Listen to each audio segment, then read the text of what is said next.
About 12 years ago, when I was working on my PhD, I traveled to Bowling Green, Kentucky to give a talk on a computer science problem I was working on. It's called Folkman theory.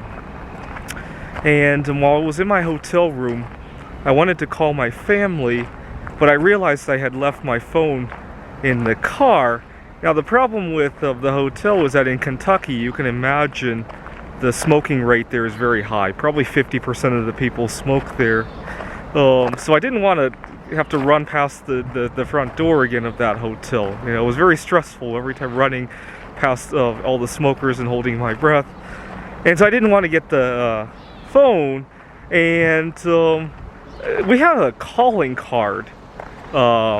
So I was calling a 1-800 number from the hotel phone. And I didn't realize the hotel charges you for calling a toll-free number. And it wasn't until I didn't even notice when I was checking out of the hotel. I was so excited to go back to Rochester.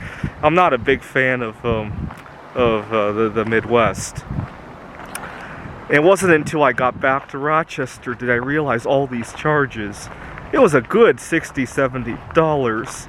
And the school reimbursed me anyhow. The problem is that I was so upset that I called the hotel to complain, and the hotel also refunded me. So I made $60 off of that. And I felt like the hotel deserved it because of all the people smoking near the front door, I felt in general that Kentucky kind of deserved to be screwed $60.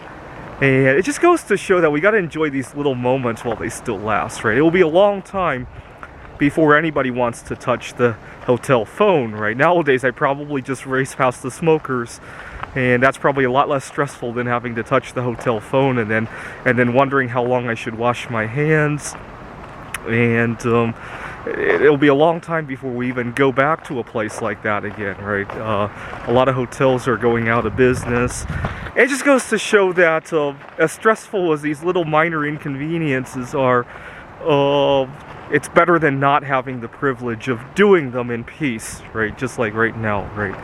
And it makes me wonder, even during this quarantine, what am I enjoying today that I'm going to miss when this quarantine is all over, right? I think the number one thing I'm going to enjoy, I'm going to miss, is having this flexibility, right? Right now I'm working online. I don't have to commute. I never realized how much time I waste commuting until I don't do it anymore, because a lot of times you think you're clearing your head when you're driving anyhow. You don't feel like it's a waste of time, but you realize that you can clear your head in other ways. And maybe a lot of people will wake up and this will not be a common issue anymore.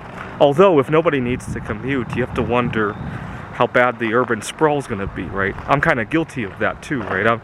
I'm staying in Missoula, Montana for at least a month now because I could do all my work remotely. I teach at Washington Technology University, so I'm kind of guilty of that too now.